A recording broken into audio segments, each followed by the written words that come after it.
My name is Mike Panozzo, and I'm a performance manager with DealerTrack DMS.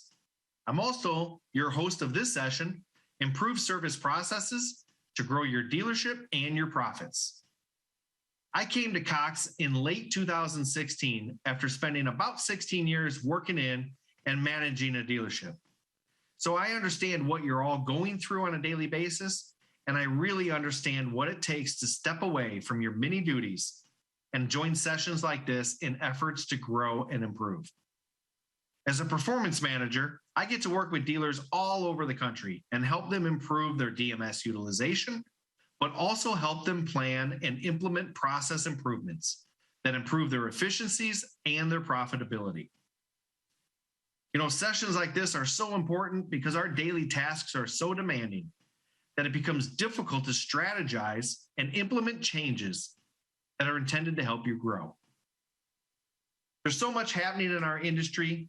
Technology is bursting at the seams, and I find it important to slow down, take a deep breath, and examine the opportunities in front of us. When I was asked to present on a topic, I wanted to deliver something that would resonate across our spectrum of dealerships. So whether you're in a rural community or an urban market, a large group or a single point, a domestic or a luxury brand, today we will examine ways to overcome challenges within our dealerships by strengthening our processes and our people.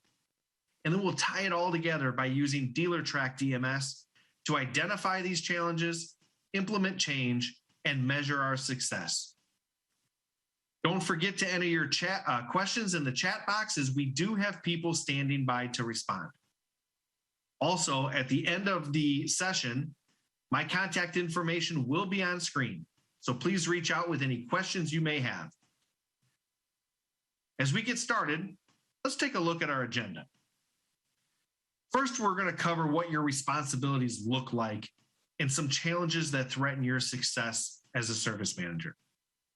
Then we will explore developing people and processes around your objectives and how to navigate through those.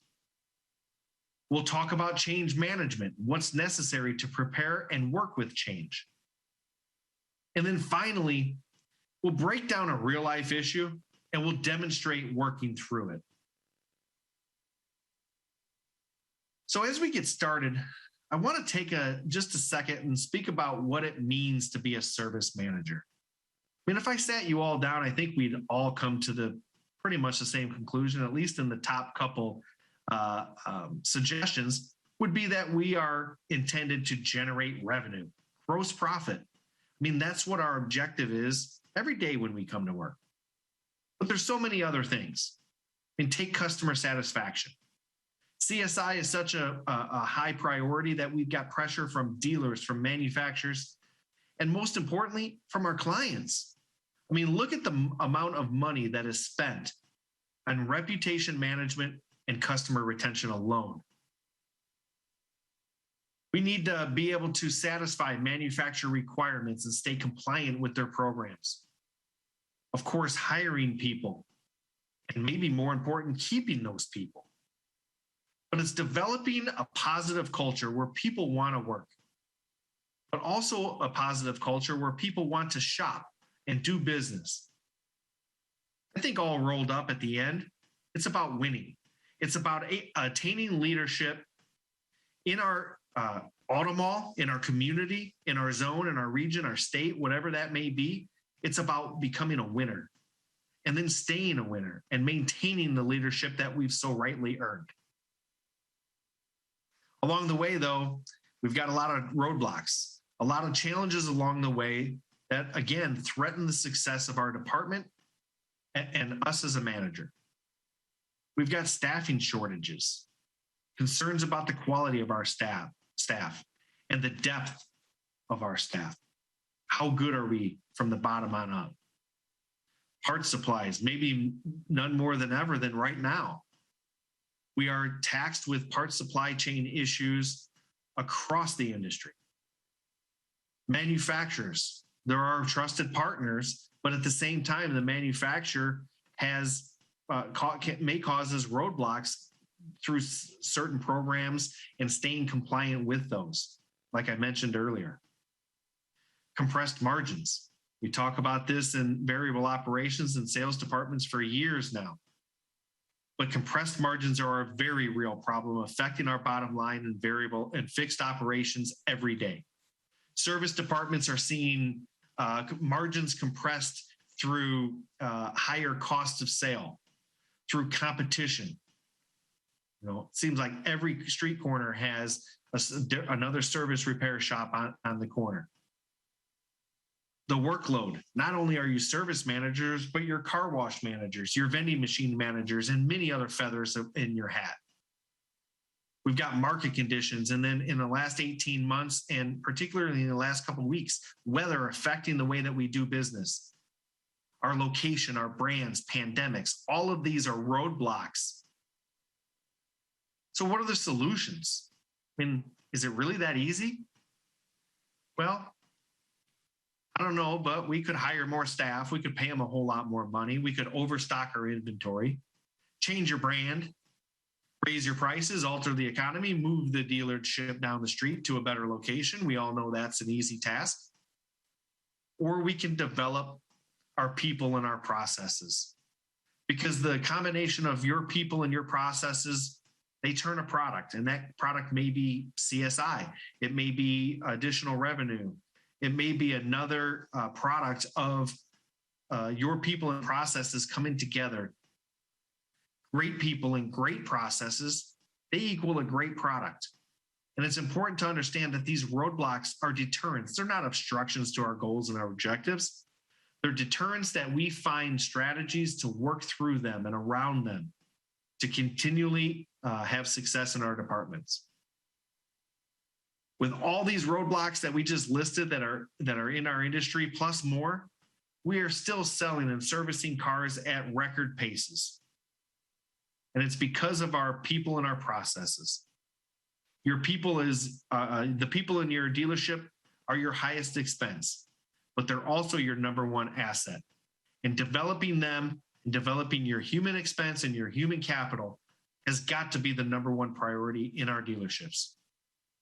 That means managing and developing our people and processes are the ways that we overcome challenges and become successful in our industries. Like any great coach, it's important to look not just at what's going right, but where we're weak and where we find ways that we can strengthen our team and improve our performance. Coaches don't look at game film as a highlight reel. They use it to uncover opportunity. A Hall of Fame coach is not a Hall of Famer without really good people and really good processes around them. So it isn't just your master technician or top advisor. It's building strength in the entire team, your bench, from the bottom on up. So like Bear Bryant, Vince Lombardi, or George Halas, let's take a look at problem solving. As I work through dealerships and go into dealerships, I talk to them a lot about problems. I see fires that arise and pop up. And I also can't help but notice how we address these challenges. Typically, it's a short-term solution, patchwork, something to satisfy the client or the situation in the short term. But what if we developed strategies and uncovered problem-solving techniques that could help us eliminate those problems in the future? Would we be more productive? Would that productivity lead to additional profitability? You bet it would. And when we talk about problem solving, it's important to follow a series of steps, identifying, what that problem is. What is it? Where does it come from? What's causing it? How do we fix it?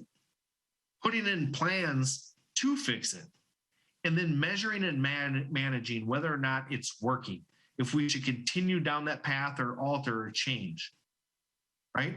And then we're going to find another problem and continue down the path.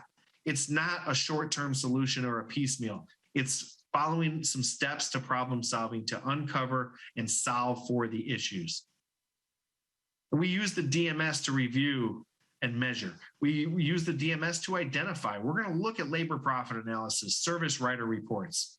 labor operation code reports, docs, financial statements, the list goes on and on of data that we extract from our DMS that helps us drive our performance in our department. And it becomes part of a change process and change management, because development is change. And to implement change, we must be proficient in change management, which takes a series of behaviors. And I know I don't have them all listed up here, but I did want to speak to several and just kind of uncover what they really mean, at least to me in my experience and my experience helping dealers around the country. First, communication. I mean, I think we'd all agree that communication is either a strength or a weakness of many departments. And as I work through dealerships, or I ask people, hey, we talked about this process when I was in 3 months ago with your manager. And I often hear the words, well, I didn't know that. Nobody ever told me that. And that stems back to communication and keeping open lines between all of our people and all of our clients. Responsibility.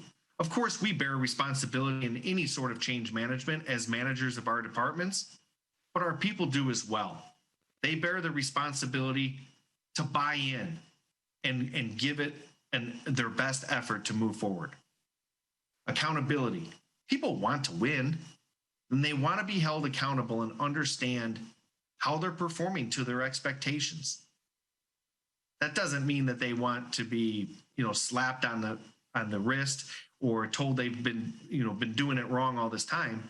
They want to be coached and trained and held accountable to the standards that you have for them and that they have for themselves. Maybe the most important one is humility, having the understanding that we do make mistakes and maybe we went down the wrong path or took a wrong turn, but having the humility to own it and find processes and changes to improve it, that's humility. We've got to be laser focused in everything that we do, from process implementation to our end goals in mind. It takes laser focus to be great in our industry. Action. And I don't mean reaction, I mean proactive and proaction.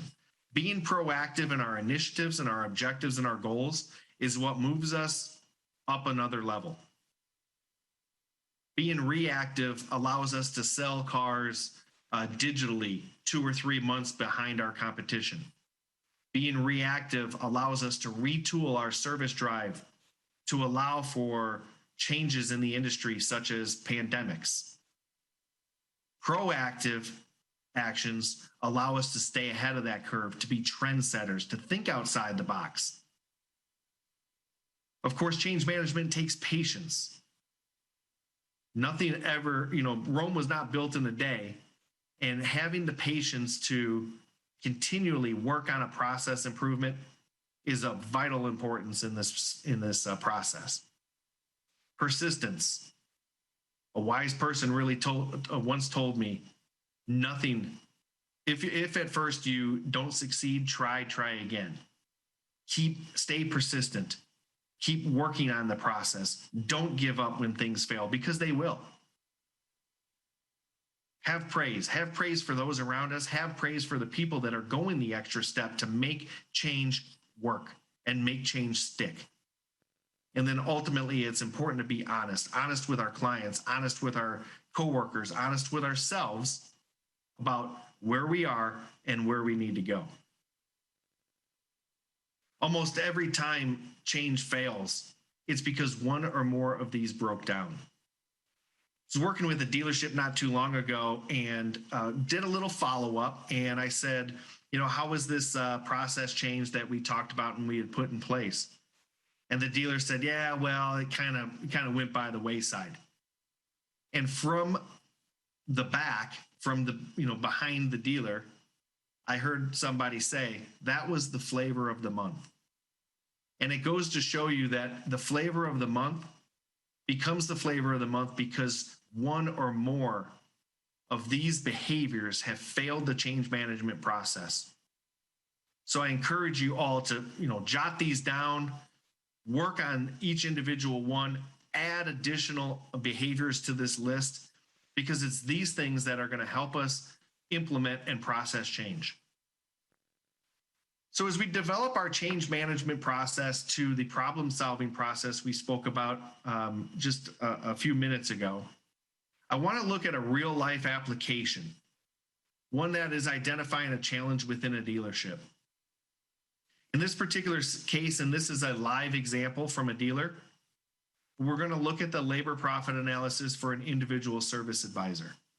So as you can see, service advisor A had written 149 customer pay ROs, generated 262 hours at 1.76 hours per RO, which equated to an effective labor rate of 83.30 and a gross percentage of 69.8%. Now, you may look at this and say, I don't see a problem or I don't see a challenge. And that may be true in your dealership or in your department. You may look at this and say, I see 4 or 5 challenges or problems that we need to solve for. Each individual dealership is going to be a little bit different in how they evaluate and what they deem as challenges and problems. And that's okay. As I look at this, the service manager in this particular situation said to me, I have a problem I need your help with. I have an underperforming service advisor. So we pulled that labor profit analysis and we looked at the data that we saw there. And I said to the manager, when we are identifying a challenge, it's important to be really specific. And I mean specific. And we have to understand what the consequences of this challenge are. What's it costing us? Let's put it in real terms. What does it mean? What's the potential impact or gain? What would we earn by making a change? What's the level of difficulty? Is this an easy change? Is it a difficult change? What's the level of effort that we have to put in? And then, is it sustainable? Is this a long-term problem that we can solve? Is this something that we need to fix in the short term?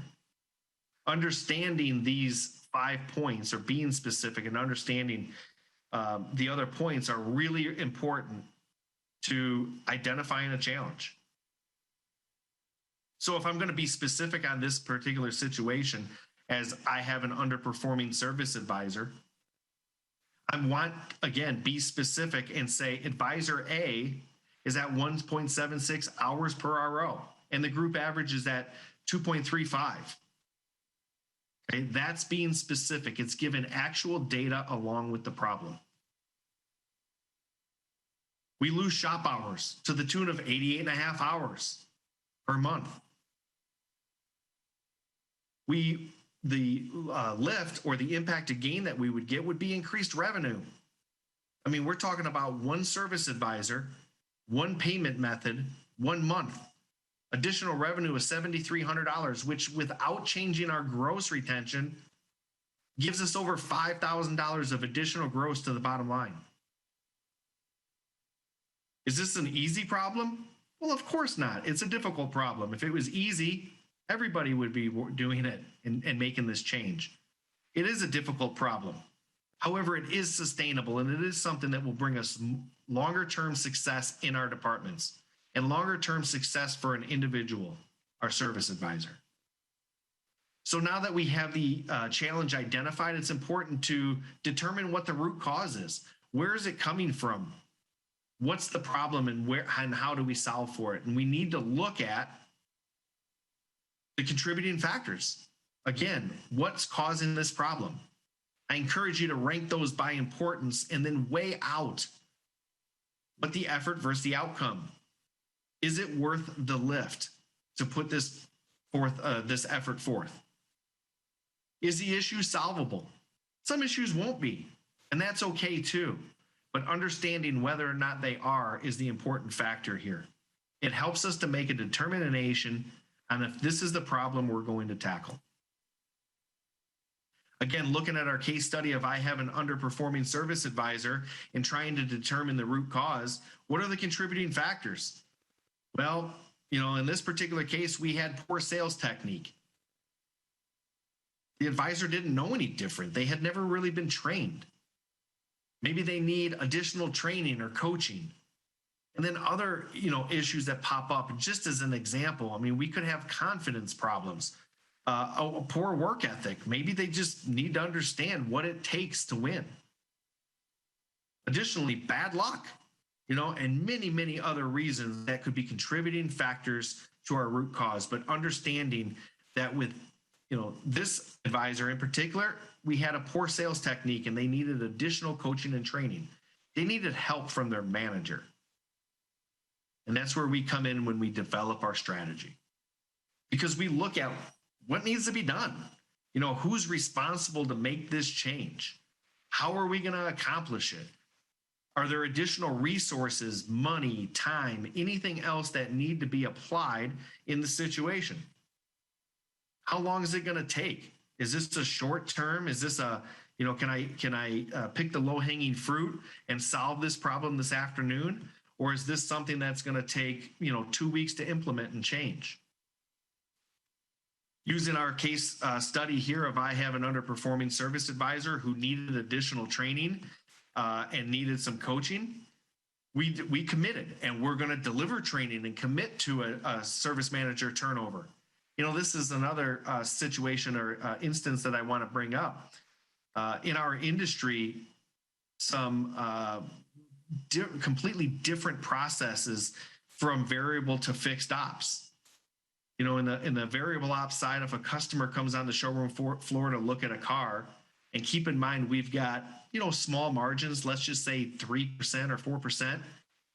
We have a customer that comes on and we have a sales manager that's writing down on the desk log, a woman in red shirt and Johnny, the salesperson, who is talking to her. And then they go through the steps to the sale and they follow the steps to a T. And the sales manager is sticking close with Johnny to make sure that Johnny has the assist that they need with the woman in the red shirt. And we follow the steps and we go through the process.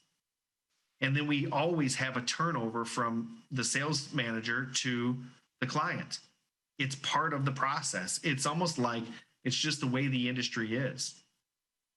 In service, though, we don't do that, where we might have, I don't know, anywhere between, say, 30 or 70% of margin. We don't do that. The customer, we recommend tires and brakes, and the customer is going to think about it or talk about it or come back in a week or two, and out the door they go. And this particular dealership understood that with this service advisor who had been struggling a little bit and was not, one of the top flight service advisors in the group, that they really needed to spend some extra time, and they committed to a TO. And this was, in my opinion, the turning point, the biggest change in developing the strategy for this client. We determine who's responsible. Again, service manager, service advisor. It's going to be a shared responsibility, each one putting forth the effort to make the change. We've determined that the service manager is going to work with the service advisor. And again, this particular scenario. They're going to work with the service advisor. They're going to dedicate daily training time. We're going to commit to 2 weeks at least of initial training, ongoing training. And then we're going to review our labor profit analysis to help us understand where we were and where we plan on going. So we have our strategy in place. And it feels and it sounds like a strong, solid strategy. And from here, we need to implement this plan. One thing that I hear all the time when we have change management go on is from managers that say, well, I don't know why they didn't do that. I told them, right? Managers manage and leaders lead. It's our responsibility to make sure that the processes and plans that we put in place are implemented and we see them through. And if it's not our actual lift, maybe we have designated somebody to do that. But ultimately, it's our responsibility and it's everybody's responsibility to join in and move towards positive change. We need, as we implement, we need to align our implementation with our goal and our strategy. What does that mean? If we've got a goal and strategy in place, we have to make sure that the rollout fits the timeline and fits the objectives and the goals of the strategy. That means, are we solving the right problem? The questions that had come up, are we putting actions in place to solve for those? And then finally, we need to put it in place. And that means telling them, showing them, let them do it, praise and redirect them. But ultimately, you're here to help them, to help drive their performance by developing these strategies and implementing them. After the strategy's in place, it's time that we have to analyze where we're at, and we're going to review our processes and what we have done, and we're going to understand some visual cues, and we're going to hear feedback from the advisor, in this situation, from the advisor themselves, from our consumers, from coworkers, from other people in the department, other managers, other advisors. We're going to see and feel feedback and cues. Of course, we're going to look at reporting in the DMS to help understand that. And in this case, we're going to go right back to our labor profit analysis, and we're going to look at it. So the first screenshot that I gave you was from a labor profit analysis from Service Advisor A last July, in which we were at 1.76 hours. And you can see, after the commitment to change that this dealership made in their department, the hours per RO, which was their objective, raised to 2.10. And that's real money. That's additional money to the bottom line. That's development of our people now and for the future. We also get ancillary benefits. Our effective labor rate has risen. Our gross profit percentage has risen because we've strengthened our people. Again, not just our top advisor or our top technician, but from, all the way at the bottom, all the way to the top, developing our people and our processes around them. It's at this point you determine, am I going to continue or alter my plans? I mean, what has changed? Has performance improved? Did I get the intended result? What else needs to be done? What else can I do? What would I change? Given the chance, what would I change next time? How effective was it? And then, most importantly, what's next? It doesn't end just here. We have to find what's next. And a big part of that is understanding our numbers. Know your numbers and understand what that means. I mean, the DMS is this huge calculator. It's a turnstile that houses incredible information. It allows you to uncover and dissect what's happening in your dealerships. What's your effective labor rate? How about hours per RO? Do you know your gross percentage? It helps you understand averages, set benchmarks, determine what's good or poor. But most importantly, it helps you understand what is causing all of this. Because we don't search for results. We search for actions to drive results. Our actions will determine the results that we get. Going back to what I said earlier, it's about awareness. Awareness of where you are, awareness of what's happening around us, and awareness of where we're going next.